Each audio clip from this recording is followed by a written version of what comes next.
Anybody who says that they understand quantum physics completely is a liar, because it's a concept that defies predictability. So you have Newtonian laws, which are classical physics that have to do with cause and effect, that are predictable mathematical equations that help us to understand how the principles of the universe work, kind of like a machine.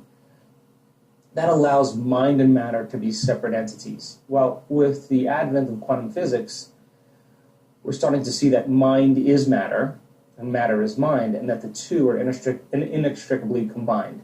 So that means then the way you perceive life, or the way you view the nature of reality, has effects. And so when I talk about the quantum model, what I'm really saying is that there's an unseen world of infinite possibilities that we have access to, but we continuously live in the same reality over and over again because we keep thinking the same way, we keep behaving the same way, we keep emotionally embracing the same feelings over and over again, and that allows us to stay in a very predictable outcome.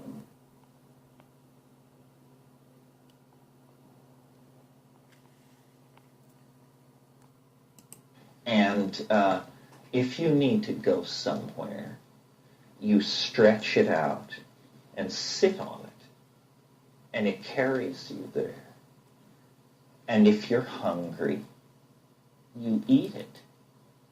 And if you need a shower, it becomes a levitating shower head above your head from which warm water pours. And if you need to know something, you ask it. And if you need to wear something, it becomes it. And what it is it's a union of matter and your imagination. And you say, well, such a thing could only happen in a dream. Well, quite right. I think we may be headed into a dream, either the after-death dream or the nano-cyber-technological dream or the pharmaco-shamanic dream. We are headed into some kind of a dream. We are going to live in the imagination. And the imagination is the domain of the soul. I mean, I'm not kidding. We are going to live in the imagination. It will cease to be metaphor. It will become real estate. That's how real the imagination is going to be. And it may be virtual reality, pharmacological reality, after-death reality, nanotech reality. We'll find a way. We will find a way.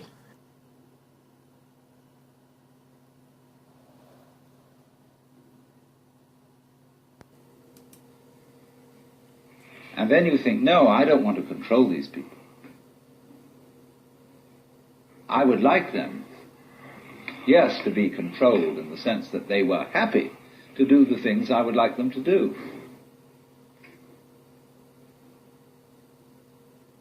But obviously I can't force that, because if I forced it, they wouldn't be happy.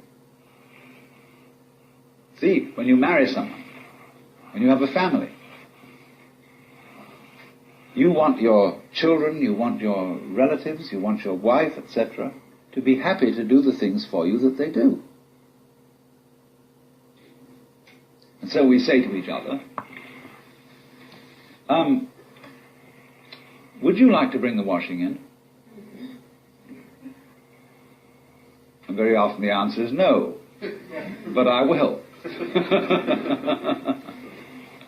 Because you see, we put it that way, because we always hope that the things that we do for each other will be pleasurable to both sides.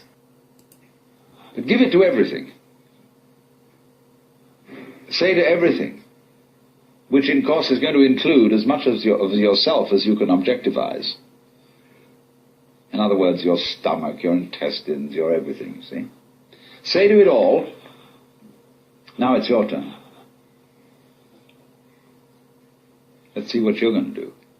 Let it happen. You know, you do this complete let-off of control.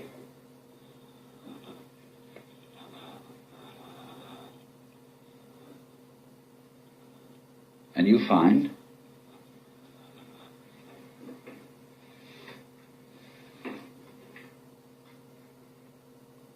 I have to put it in a provisional way first.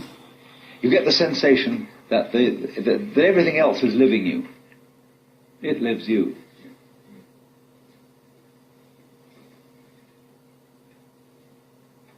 That you've given away control, you see, to everything else. It's a lovely, irresponsible state to be in.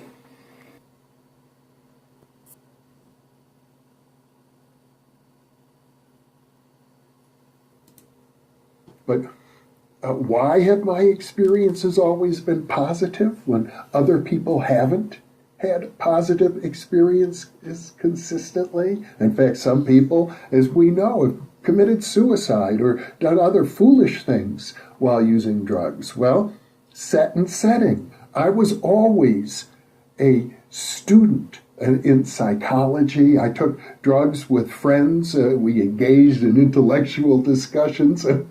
I've taken psychedelics with some of my colleagues and mentors, and probably a few people who have been interviewed on this program. The point being, the set and the setting was always positive, and frankly, I'm a person with a pretty stable emotional and psychological background. For example, I'm about to celebrate my 40th wedding anniversary, so I'm not prone to go off the deep end. Unlike many other people I know, it just happens to be an accident of birth or karma. But those factors, the supportive setting and the fact that I'm basically a very stable person psychologically, enabled me to engage in these experiences over and over again without really any detriment to myself at all.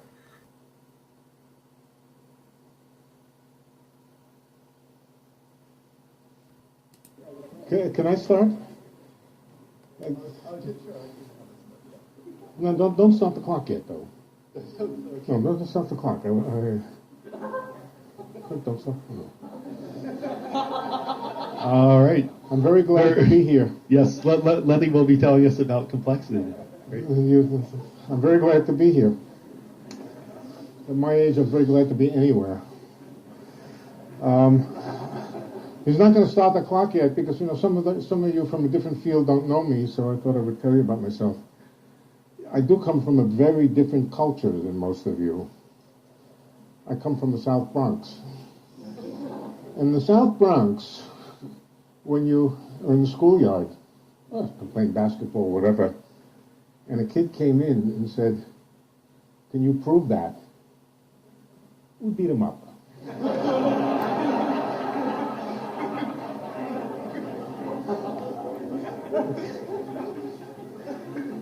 Yeah, and you can have these back, but just keep in mind what I said.